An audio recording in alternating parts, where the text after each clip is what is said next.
دو سه نفر مسلمان درباره دین خبر کنه آن کسانی گناه معاف بم از سر گناه توبه و استغفار معاف بم. معنی کلمه ایشن که نیست معبود جز یکی الله جل جلاله و حضرت محمد صلی الله علیه و سلم آی رسول و نبی. مقصد چه کلمه ایشن که هر چی بیچه الله هیچ نبی چه غیر الله.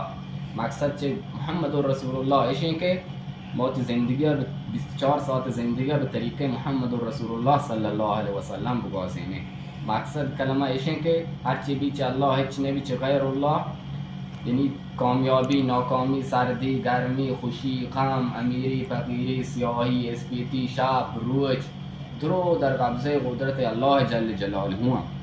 انچو که تمام چیز به امر و اراده الله جل جلاله هو. الله مالک جز الله مالکی نی، الله رازق جز آی روزیده ہوئے کی نی، الله حافظ جز آی حفاظت کنوے کی نی، الله صمد و بینیاز. مقصد صمد و بینیاز ایشن که آی محتاج هیچ کس و هیچ چیز نہیں، بلکه شما محتاج امر و اراده الله جل جلاله ہوئے. انچو که چم پہ گیندگا، زبان پہ خبر کنگا، دب گوش پہ اشکنگا، چم پہ گیندگا، پاد پہ راہ روگا، دست پہ کار کنگا، اللہ امر محتاج ہیں. انچو کہ آسمان پہ ساق بیگا، زمین پہ پرش بیگا، آس پہ سوچگا، دریا پہ گرک کنگا، اللہ امر محتاج ہیں. چه درسته چیزان دنیا تو وقت الله هر کتگان درسته مخلوقاتان بچاره مشما درو انسان چه پاکی چیزان بهتر مشمار انسان قرار داتا و چه پاکان بهتر مشمار اشرف مخلوقات قرار داتا و چه درستان شرطه پدا مشمار نبی صلی الله علیه وسلم حضرت محمدی داتا و رنگ درست حضرت محمد رنگ شرطه مشمار دین داتا اسلام.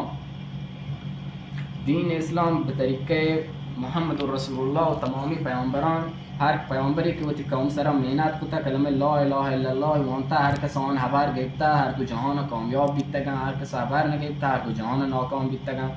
حضرت محمد صلی الله علیه و سلم اسم آخرین نبی و پیامبر رنج های پیامبری نه نبی نه و رنج حضرت محمد دین مسئولیت صحابیان قبول کتا، صحابیان چوک چوهره کتگن، جان جنوزان کتگن و تیشون تی عمر مال تمام پدای دین کتا. دین مشمی دستار ستا مشما چطور بکنی دین مشمی زندگی توکا بیتیں و کاران توکا تمام کلن 24 ساعت زندگی توکا این دین طریقہ عمل کنی. لوٹی محنت تلاش کوشش، یہ محنت تلاش کوشش بارگا انشاءاللہ اول پرستا 4 ماه سالانه چله ماهانه سیرو چی هفته که دو گشت انشاءاللہ من دک عمر هست تیار شما تیاری انشاءالله من نیم شما گوشتا